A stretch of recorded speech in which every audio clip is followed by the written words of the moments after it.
See, school buses today are taking senior citizens from an independent living center to North Kansas City to get their shots. And John Peptone's live at the Gardens of Northgate. John?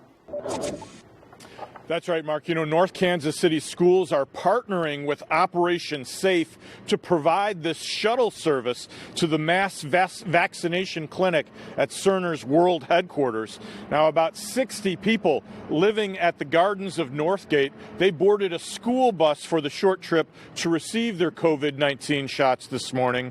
Buses also picked up another 20 senior citizens at Destiny Towers, a low-income housing complex nearby.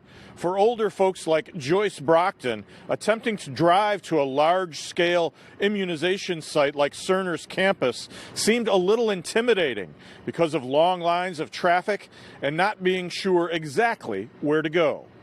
Well, from what I heard, I just didn't want to go on my own. So this is great. And I mean, you can tell there's a lot of people here that's really, happy this is going on.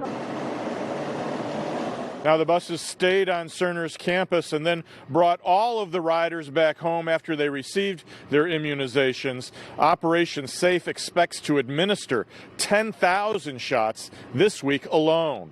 Now, the entire excursion only took about 90 minutes. The school district says it's happy to provide these rides again if they're needed. Mark, Kim? All right.